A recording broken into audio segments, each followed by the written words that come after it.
present Mitchell and Webb Sound, starring David Mitchell and Robert Webb, with James Barkman, Olivia Colman and Sarah Hadland.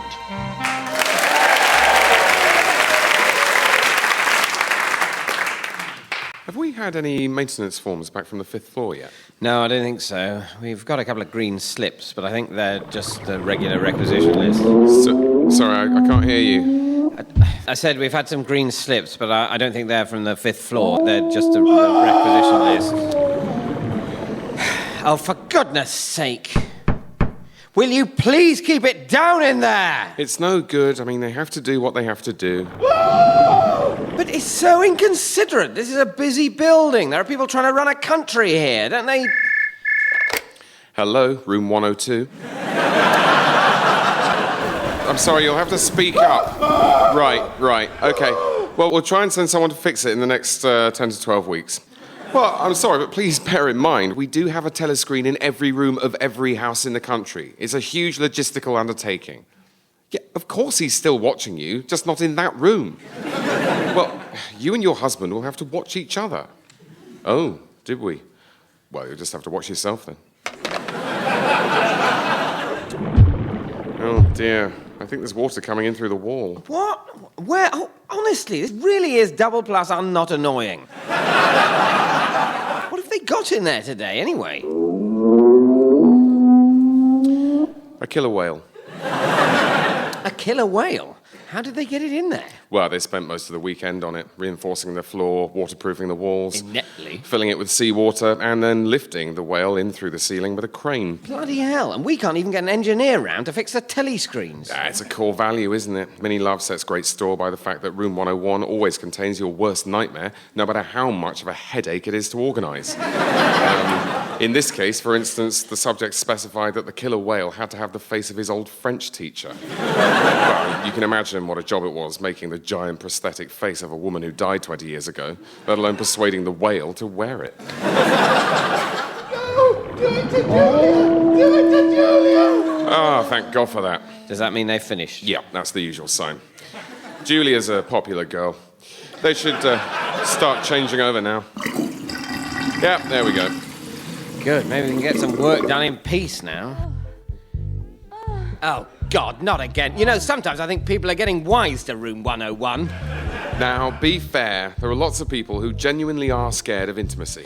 Maybe so, but I'm not convinced there are 4 or 5 victims a week's worth, and no amount of loud shouts of, "Oh no, please make the ghastly intimacy stop," is going to convince me otherwise. Do it to Julia! Do it to Julia! There you are. He's terrified. Now do it to me! Do it to me! Is he now? Quite frankly, I think Big Brother's having the wool pulled over his all-seeing eyes. Hey, be careful talking like that. You trying to get yourself arrested? Well, let's just say I've been pretty open over the years about my crippling phobia of beer.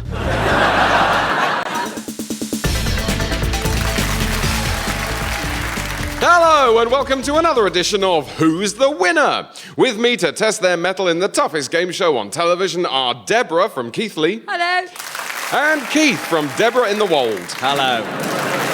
Deborah, you're a nurse. Hard work, but rewarding, I'm sure. What would winning mean to you? I mean, everything. Above all, it would mean I was the winner. Have you got a strategy? Some technique to help you win? Yes, I watch a lot at home, and I think I've got a pretty good game plan. Okay, and what's that, if it's not giving too much away? Well, my plan is to be the winner. Well, let's see if it works. Keith, you're in IT sales, right? Yes, that's right. We've had a lot of computing people on here, very thoughtful players, tend to play the long game. I've seen that, and obviously I want to play to my strengths. Deborah's plan sounded pretty solid. You got something up your sleeve that might stop her? Well, I don't want to say too much, but I will say my plan involves being the winner. Cunning. Best of luck, guys. Let's dim the lights. It's time to play Who's the Winner?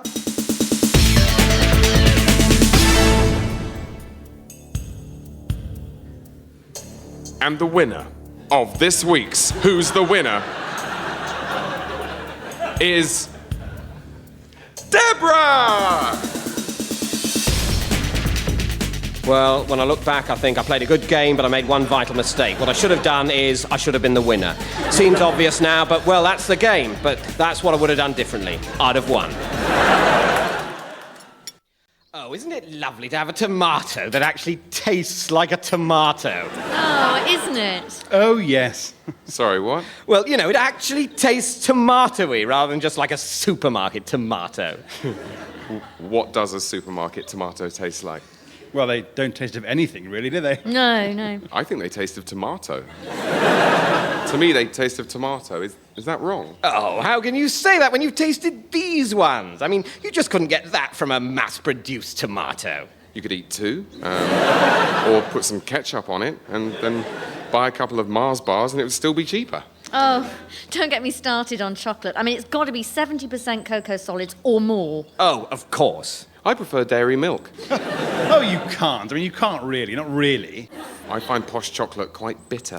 You mean rich? No, I definitely mean bitter. Whereas I always think dairy milk is really nice. Oh, come on. It's just fat and sugar. Oh, that'll be why then. But it doesn't really taste of anything, does it? I mean, certainly not of chocolate. I think it tastes of something, and I was always told it was chocolate. So I thought what it tasted of was most likely to be chocolate. But maybe you're right, and actually what chocolate is that bitter thing I don't like. I say again, Rick, it's just fat and sugar. But aren't nearly all the nicest things fat and sugar? That tiramisu you made, Simon, that was sort of sugary fat, and that was lovely. It was a great deal more natural. That was organic mascarpone from the farmer's market. I just look around me at the people buying stock cubes or Starbucks coffee, and I just think, you have never tasted food, and yet you're so fat in so many cases. Isn't that an awful thing to say? Sorry, Helen, I think you said Starbucks coffee by mistake. I think what you mean is hot, foamy milk. It is. It's just milk. I'd be willing to bet there's coffee in it. I think it's like coffee. I think they do coffees there. Rick, can I have a private word? Listen, mate, I know where you're coming from, but have you stopped to think whether there is any point in not saying that Starbucks or Costa Coffee or whatever is rubbish? I mean, you can still buy it, because obviously it's fine. We all know that, really. But conversationally, you're onto a real loser here. Just pretty much every coffee you get, you can never look worse for saying it doesn't taste of coffee. It's just that I really think that normal food is fine. Well, obviously normal food is fine, but it's incredibly unfashionable. And looking like you've got the most refined palate in the world is just a question of turning your nose up at pretty much everything. It's easy. You should try it. It creates conversation. It's a darn sight quicker than getting a master's degree. That's a good point. You've got to stay ahead of the game. A taxi driver mentioned Prosecco to me the other day, so that's out. Bit of a shame, but there we go. Do you think you've got it? Yeah, I think so. Yeah, okay. More Evian, Rick. Thanks. Oh, isn't it lovely to have water that really tastes of water? Attaboy. So the background checks have all come back fine, and I'm happy to say that we will be recommending you as a foster parent with a view to adoption. Oh, that's brilliant. Thank you so much. I can't tell you what this means to me. We've got some more paperwork for you, I'm afraid. Perhaps we could fill it in now? Papa, I finished my chores. Oh, where can he be? Oh, God. There you are, Papa. Oh, hello. Who's this? Dunno, no one, dunno. I am Pinocchio. I am a wooden boy. Clattery run. Papa, who is this good gentleman and good lady? No one. They're not anyone. Go back next door, weird next-door neighbour's kid who's always bothering me. Oh, Papa, how you like to tease. Go back next door, jump out of this window, play with this petrol and matches. He's the funniest Papa ever. Big wooden hug. Sorry, who's this? He's a wooden boy. But soon, if I'm good, I shall become a real boy. Papa carved me out of wood because he was sad and lonely. But then the good fairy came and made magic sparkles, and I came alive. Clattery jumped for joy. Yeah, clattery jump for joy. Do you want to see my room? It's in the coal shed. It's a bit damp and cold, and there are rats. But Papa says that when I'm a real boy, I can live upstairs in the light. But until then, I have to live in the shed because I'm wooden and a freak. Obviously, this changes things somewhat. Look, it's not what you think. I was making a chair and it just got out of hand. He always says that. You should have been a chair. Why aren't you a chair? be a chair. Yes, all right, Pinocchio. Have I been bad, Papa? Shall I get the blowtorch? I think we've seen enough. No, don't go, please. Bye-bye, good lady and good gentleman. Papa, I am disappointed that I didn't get to sing them my song or dance them my dance. Do you think they will return, Papa? No. Does that make you sad? Yes. Then shall I sing my song for you? Don't. I am a wooden boy, wooden boy, wooden boy. I am a wooden boy, and all of me is wood. My arms are made of wood. My legs are made of wood. My feet are made of wood. My head is made of... I don't know if you noticed, Papa, but you appear to have buried an axe in my head. Right then. Right, I'll thank you for a little bit of quiet, please. Warren, please sit on that chair properly. No, properly. Thank you. Now, I expect you all know why I've asked for this little meeting, and yes, I am aware that the company pub quiz team should be meeting for a trivia crib session, but this is rather important. What do you think I want to talk to you about? Anyone got any ideas? Is it about Nathan? It's about Nathan. Yes, Leonard. Thank you for speaking up. Now, for those of you who don't know, Nathan is a very nice lad from a local technical college. I believe he's doing a BTEC, and he's been with us doing some work experience. He's been shadowing Leonard, amongst others. And I must say, Nathan was extremely excited about doing his work placement at Brown's Orthopaedic Supplies, because why? Why do you think? Because of the Stargate? Yes, because of the Stargate. He said to me, I've never seen a Stargate before, and I told him I wasn't surprised, and that the department are very lucky to have a portal to the other side of the universe, particularly on such a reasonable monthly rental agreement. But then I hear that poor Nathan has been sent through the Stargate on company time to fetch, and I've got a copy of the shopping list here, some dehydrated water, a left-handed smoke shifter, a current brush for the electrical outlets, a plinth ladder, a turbo encabulator, and a Johnson rod. Now, it hasn't escaped my notice that these are preposterous items. It's a joke, isn't it? It's fun, though, isn't it? You know, I got sent for sky hooks on my first job. Yes, I can see you all saw this as a bit of harmless fun. Let's send Nathan through the Stargate for the funny items. They are funny items. I'm not disputing that. The Johnson rod, in particular, is a very amusing invention. What I'm worried about is the fact that Nathan went through the Stargate with this list 3 days ago, and we haven't seen hide nor hair of him since. And I want to know what you're going to do about it. Why don't you send Gordon and Judith through to get him back? Leonard, Dorgon and Dujith are our alien guests from through... Stuck for gift ideas? Then log on to www.sayitwithsomecheese.biz, the only website that lets you literally say it with some cheese. Simply email us a photo of your loved one and we'll send you back a massive cheese with their face printed on it in industrial ink. What could be simpler or more touching? Dads, why not get a picture of your wife's tits scanned onto a delicious, creamy wheel of brie? Mum, why not hide a picture of your child's dead pet inside a mini Baby Bell as a cheeky lunchbox surprise? Or why not have your Christmas newsletter grilled onto a slice of halloumi? Obviously, there are loads of reasons, but this is my third failed internet business in a year, and I'm 10 grand in debt to the bank. So please, in God's name, buy one of my cheesy mementos. It's not like it's any crazier than moonpig.com. Oh, God, maybe it is. No, that'd mean I'm not some kind of Steve Jobs-style business genius, and I definitely am. Say it with some cheese.biz, the stuff memories are made of, if memories were made of cheese. Well, we were running a bit short of ideas, to be honest, after our pitch for a sitcom about a hotel was turned down. Yeah, the idea was the hotel wasn't run very well, but people just kept saying that it had been done. So we decided to go back to drama. It's basically easier because you just write things that sound like what people say and it doesn't have to be funny. Plus, we noticed that a lot of dramas are about real people these days, which makes it easier. And that's really how Thatcher, the bits that haven't been done yet years, came about. We quite like the way the other two films made us sort of sexy. Which is why we were so glad when Cameron Diaz was free. Margaret, what on earth are you doing? Oh, hey, Dennis. I'm just so pleased that free market economics seems to be dominating the Western fiscal system that I thought I'd dance around in my pants. Well, don't get too excited. Remember, the cabinet will be here soon to make some policies. Oh, don't be so stuffy. Let's make margaritas.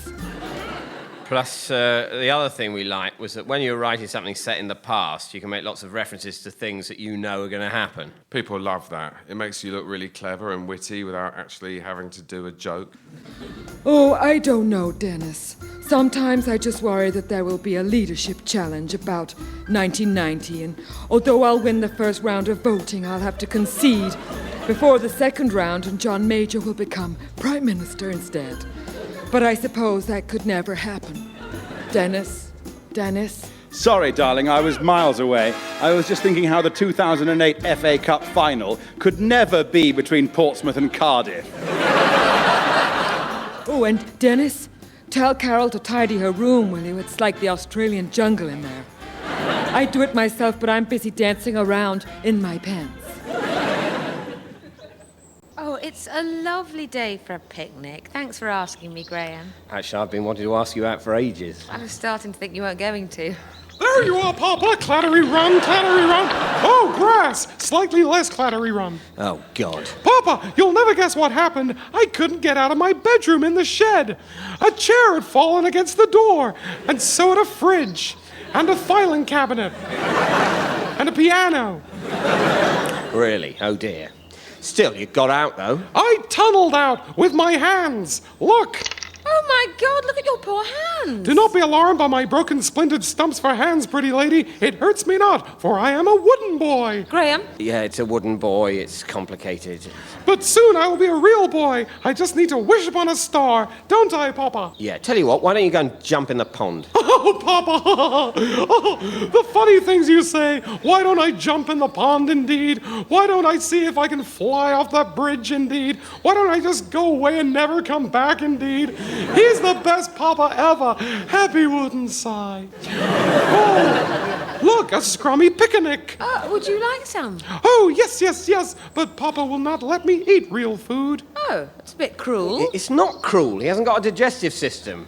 He just smears it all over his face. Who is the pretty lady, Papa? Oh, God. Alice, wooden boy, Alice. Alice, pretty Alice, Alice, who will be my mother. Oh, you're everything I always dreamed my mother would be. Pretty and kind and loving and pretty and kind. Oh, dandle me on your knee, Mother. Dandle. Ow! Sorry, I'm a bit splintery from the tunneling.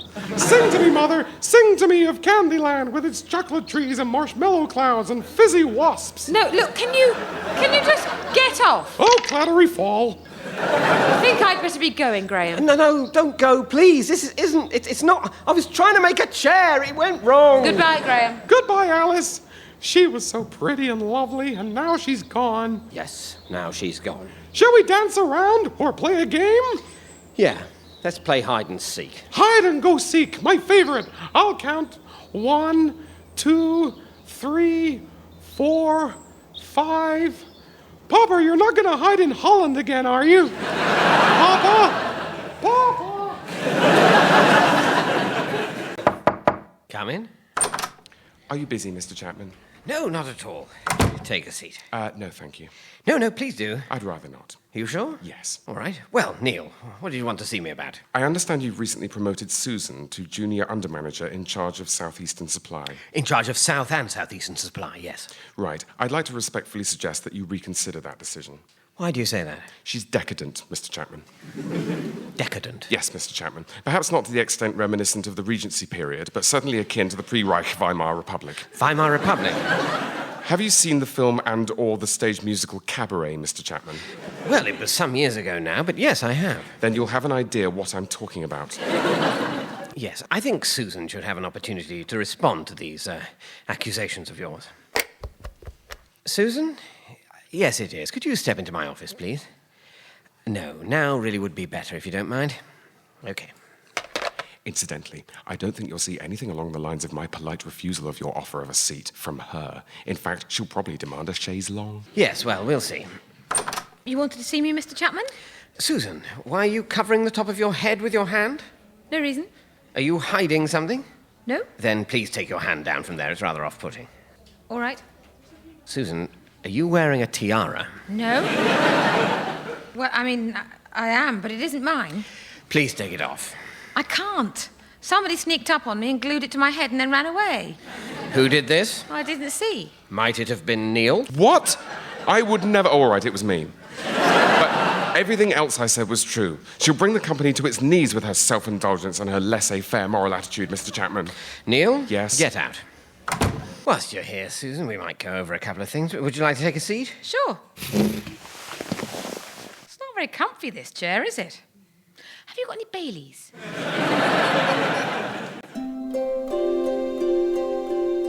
St. Vince's Sanctuary opened in 1996. Since then, it has earned an unbeaten reputation for the love and care it dispenses to those most overlooked of pets, balloon animals. Some of these balloon animals are abandoned by their owners after only a few hours. The party over, they're tossed aside. Some arrive in terrible condition. Some are thrown out because they're too old or too flat. This was supposed to be a lion. Just look at it. It might as well be 3 orange balloons in a knot. Jerry was a giraffe. His neck burst. Now he looks like a dachshund chasing a condom. For just 10, or call it 30 pounds a month, you can help. Why not adopt a balloon animal? Or better still, buy one of our 40 quid adoption packs for a friend's birthday. It's the perfect gift, and it's highly unlikely they'll check. Every penny you send is vital. We'll use it to nurse these much-loved balloon animals back to health. Or something. Become a donor for as little as call it 50 pounds a month. And you can come and visit your balloon animal here in... Where are we saying we are? In peace and quiet. Don't worry, that was just a gunfight. It wasn't one of our animals bursting. And you can help. St. Vince's, it's all you know, it makes for the love, if you care. St. Vince's Balloon Animal Sanctuary. Call it 70 quid. Meanwhile, at the old lady job justification hearings... Come in, dear. Have a biscuit. Thank you. Now, what do you do? I'm a wedding planner. A wedding planner? Gosh. And what does a wedding planner do? I plan weddings. Pretty self-explanatory, really. Yes, silly me. And what would happen if you didn't do it? Well, I suppose the couple getting married would have to organise their own wedding. Oh, dear, yes, of course. That would never do. Although, now I come to think of it, I organised my wedding. Yes, so did I. Me too. But things have changed since those days. I know, we're probably terribly out of date. What sort of things? Well, these days you have the venue to organise, the catering, the flowers, the seating. Yes, I think we... Did we? Yes, I think we had all of those things. In fact, I'm almost sure we did. But now, Yes? Now you can get a wedding planner to do it all. I see. Well, that seems helpful. So the bride and groom can leave everything to you and don't have to make any decisions at all. Oh, they still have to make all the decisions, but I'm in the room as well. I see. The bride and groom tell you what they'd like, and you provide the venue, arrange the flowers, bake the cake, blow up the balloons, and all that sort of thing. Not exactly, but I arrange for people to do all those things. I know all the best people in their fields. I've spent years getting all their details together in my Filofax. All the most useful businesses, numbers, and addresses. Oh, yes. I've got one of those. Big yellow book, isn't it? No. No, you're thinking of the Yellow Pages. Of course. Silly me. How's yours different? It's much more specific. The Yellow Pages has got lots of businesses I don't use as often in it. So yours has got fewer numbers? Well, yes. I think I'll stick with mine. No.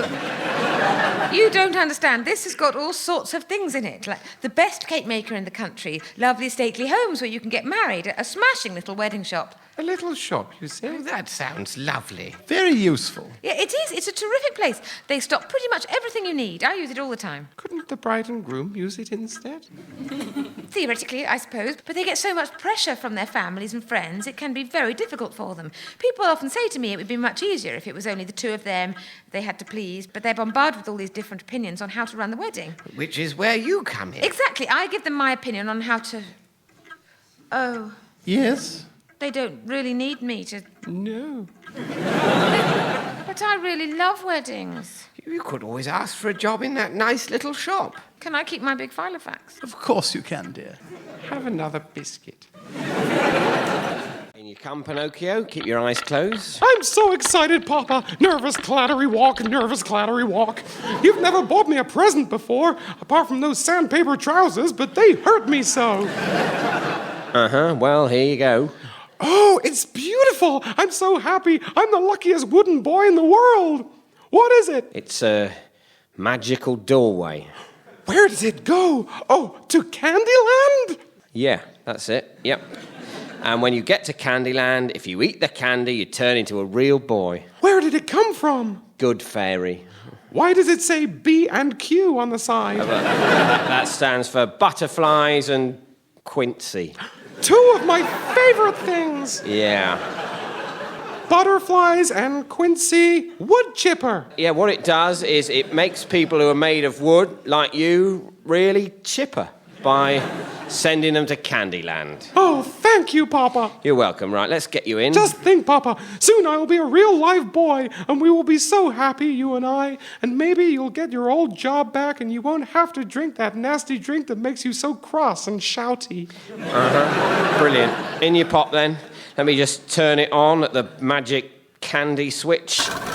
Oh, wait, clattery turn, Papa. Yes, what now? When I am a real live boy, at last I'll be able to go to school and learn to read and write and make friends with other real boys. And I'll make you so proud, Papa. I promise that with all my heart, because I love you. You're the best Papa a wooden boy could ever have. Giant wooden hug. Oh, God. Goodbye, Papa. I'm off to Candyland. Wait. Yes, Papa? You're the best wooden boy a Papa could have, too. Oh, Papa. Right, in you get.